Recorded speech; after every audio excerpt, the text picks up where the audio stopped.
Tulis faedah yang pertama, Allah SWT sebut dalam ayat 47,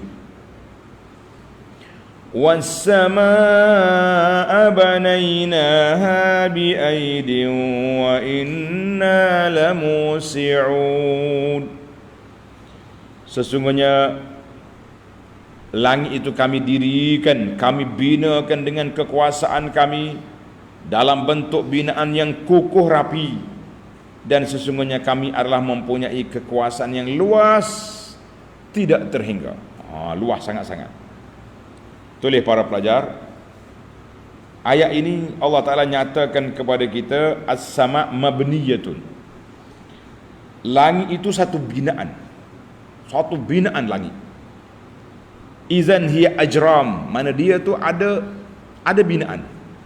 Bukan kata khayalan buat dengan cahaya gitu, tak, binaan.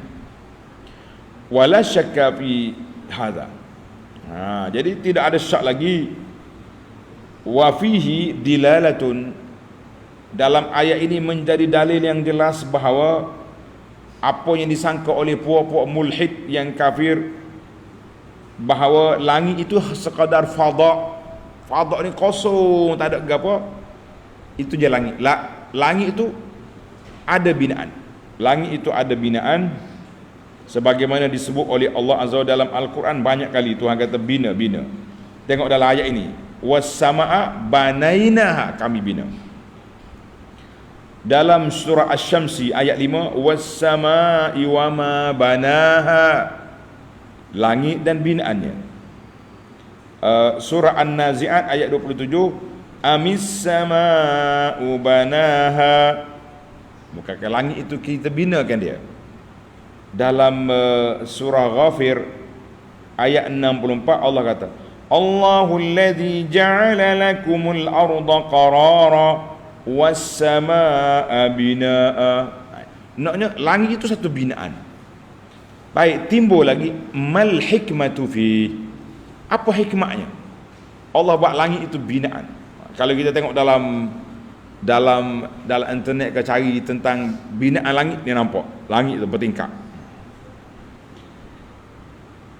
Tulis, kenapa Tuhan sebut was-samaa'a banainaha, langit kami bina. Beberapa ayat yang kita baca tadi, kami bina. Jawab dianya, annal bina'a baqin. Jawapan, tulis yang pertama, annal bina'a baqin ila qiyamil qiyamati lam yaskut minhu syai'. Binaan langit itu dia kukuh, dia tak berubah sampai hari kiamat, barulah langit pecah. Tidak kukuh, semua bahagian dia kekal. Berbeza dengan bumi. Tulis. Wa ammal ardu fahiya fit tabadduli wat taghayyur.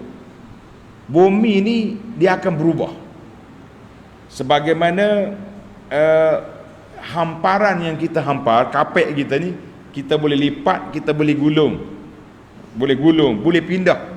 Itu dia panggil binaan.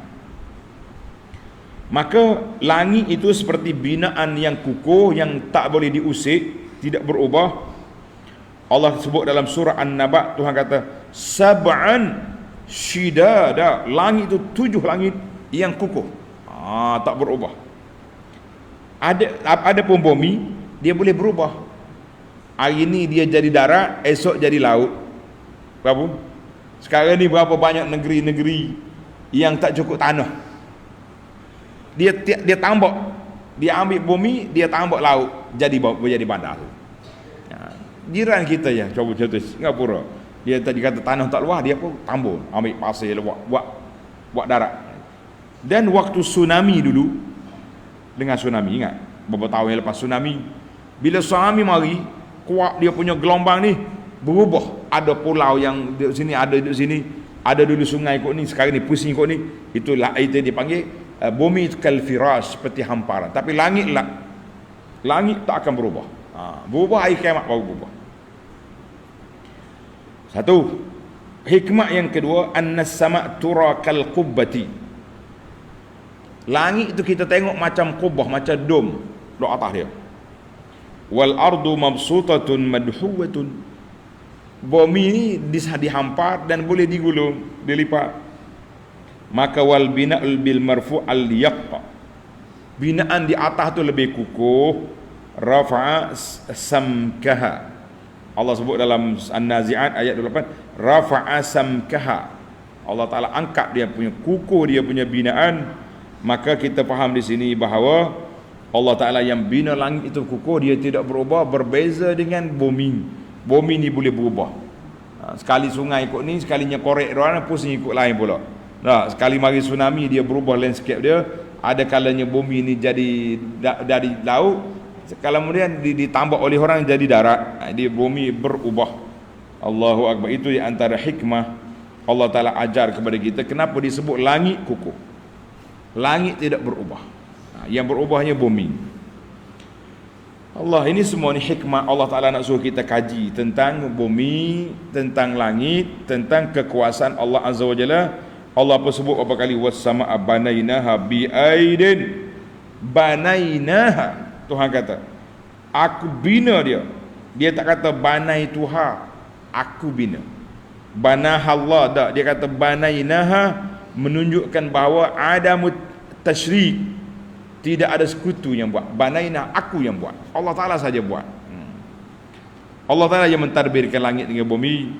Ayat ini menunjukkan kepada tauhid kekuasaan Allah Azza wa Jalla semata-mata.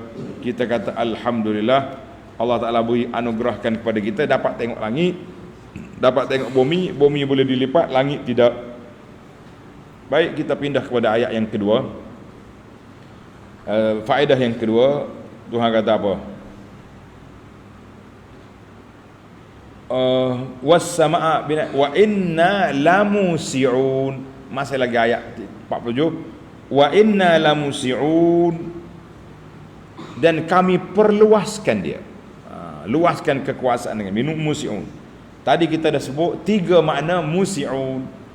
Luas rezeki, luasnya kekuasaan Allah Ta'ala, dan luasnya makhluk yang diciptakan oleh Allah Azza wa Jalla. Itu 3 makna. Ustudila bi'ala as-sama' qurratun la sathiyah.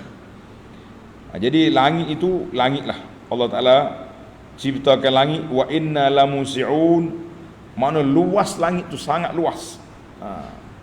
Li'annahu fi maqamil fakhri wal imtinan. Allah Ta'ala sebut ayat ini, ayat nak sebut tentang nikmat kepada kamu. Jadi aku buat langit tu luas, bumi juga terhampar yang kami duduk di atas tu. Fas-samawatu tibaqa.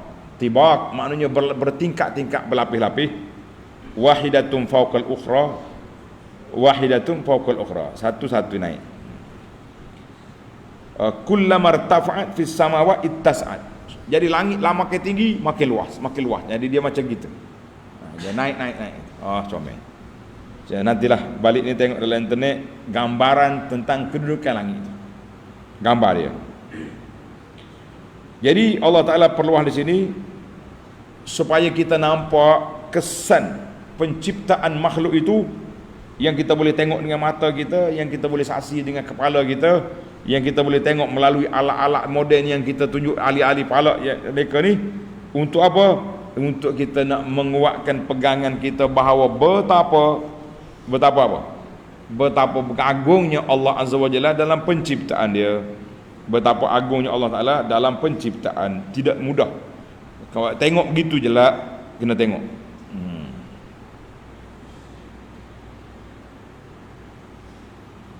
Yang ketiga, faedah yang ketiga, fi qawlihi ta'ala wal arda farashnaha, dan bumi itu kami hamparkan dia. Apa nak hampar? Daqiqatun kauniyatun. Ini satu kehalusan seni dari sudut binaan. Kerana hamparan, biasanya orang boleh duduk atas hamparan, orang tak duduk di bawah hamparan. Yang duduk di bawah hamparan itu semut, lagi lipas, orang tak duduk bawah hamparan. Maka yang boleh duduknya di atas hamparan, kita boleh duduk, kita boleh tidur, kita boleh buah, kita boleh duduk. Maka itu dianggapkan bumi ni al-qishrah al-ardiyah, makna bumi atas ni macam hamparan. Kita duduk atas dia, kita boleh cuci tanam, Adapun dalam bumi tak boleh duduk. Apa ada dalam bumi? Dia ada logam, ada ma'daniyah, dia ada wap yang begitu panas, dia ada barakin. Barakin ni apa dia ni? Lava ni, gunung berapi. Jadi ada dalam bumi. Jadi orang tak boleh duduk ada bumi. Dia boleh duduk di mana? Di atas bumi. Kalau siapa duduk dalam bumi, itu orang mati nama dia. Orang mati duduk mana? Dalam bumi. Ada sikit-sikit tu ulat-ulat. Itu dia panggil sathi. Atas tu ya. Bawah sekali tu tak ada. Kalau bawah ni ada logam-logam, ada apa, maka ibarat seperti kapek kita ni, kita boleh duduk atas kapek, tak boleh duduk bawah kapek. Bawah kapek tu benda lain ada tu. Ada semut, ada lipas. Bawah lagi ada lantai. Siapa dia boleh masuk? La. Allahu akbar. Ini Allah Taala nak suruh kita faham. Wal arda farashnaha, maknanya bila bina langit, lepas tu baru mari hamparan. Jadi langit itu seperti atap. Kita bila kita buat rumah, atapnya orang tak tukar kecuali punah. Yang kita tukar apa dia? Hamparan bawah tu. Rumah kita berapa kali tukar? Ada kapek tak? Mula-mula tikar, lepas tu kapek, lepas tu macam-macam. Maknanya itu ibarat langit ni bila rusak dia, apabila berlakunya kiamat, baru dia punah. Sekarang ni langit relax. Yang duk tukarnya bumi. Jadi maknanya rumah kita, bila kita buat komponen rumah yang kukuh, orang tak tukar dah atap tu. Yang tukarnya hamparan. Itu bandingan analogi yang Allah Ta'ala buat dalailu qudratillah, menunjukkan kuasa Allah Ta'ala. Setiap benda tu ada kedudukan dia yang sesuai dengan dia. Kita kata Masya Allah. Baiklah, yang keempat, tengok ayat 49. Wa min kulli syai'in khalaqna zawjayn. Kami jadikan semua benda itu ada pasangan. Ayat ini raddun alal falasifah. Nak menolak hujah falsafah, dia kata la yansha'u anil wahid illa wahid. Tidak jadi daripada satu tu kecuali satu je. Jadi oleh kerana benda ni banyak, maka banyak. Itu kepala falsafah. Maka Allah Ta'ala ciptakan setiap benda tu ada pasangan. Kenapa? Sebab dia perlu. Kalau sejuk saja, tak ada panas, tak jadi. Bila musim sejuk, pokok-pokok berbunga. Faham? Bila panas, dia masak. Subhanallah. Ada sejuk, ada panas, ada air, ada angin. Jadi kalau angin saja ada, tak ada air, tak boleh. Ada udara, Allah. Ada laki-laki, ada perempuan. Ada ibu, ada anak. Kalau kita nak senarai ini, gelak dah kita duduk bincang ke zaujah ini, dua pasangan ini. Inilah yang dikatakan bahawa az-zauju yuradu bi an-nazirul mumasil. Jadi setiap benda tu ada gu dia. Maka manusia ni, supaya kita berfikir, makhluk ni perlu memerlukan. Yang tak memerlukan siapa? Al-wahidul ahad. Qul huwallahu ahad. Allah Ta'ala yang esa, yang tunggal, dia tak ada gu, dia tak perlu pada siapa-siapa. Itu menunjukkan. Tapi makhluk lain, zaujai ini perlu dengan aku, awak dengan saya, dia dengan dia, semua memerlukan. Itu menunjukkan kelemahan kita manusia. Allahu Akbar. Ayat yang seterusnya, ayat 50.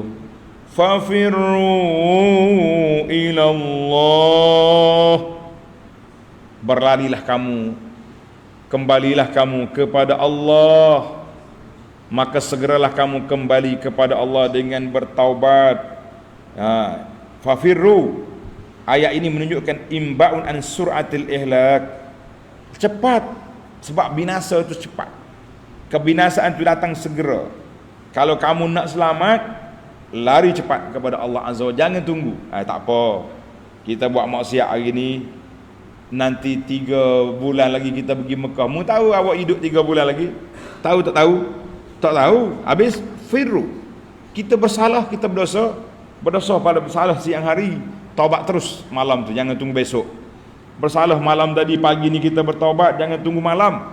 Sebab kita tidak tahu bilakah waktu kebinasaan kita, bilakah waktu kita mati. Maka Allah ajar kepada kita ini, fafirru ilallah, cepat kembali kepada Allah. apa saja yang menimpa kita, musibah, bala bencana, segala perkara yang kita nimpa, iaitulah kita kena kembali kepada Allah. Kita kata, Allah uji aku ni sebab nak suruh aku sedar. Allah uji aku ni nak suruh aku insaf. Allah beri kepada kita apa saja kesusahan supaya kita kembali kepada Allah.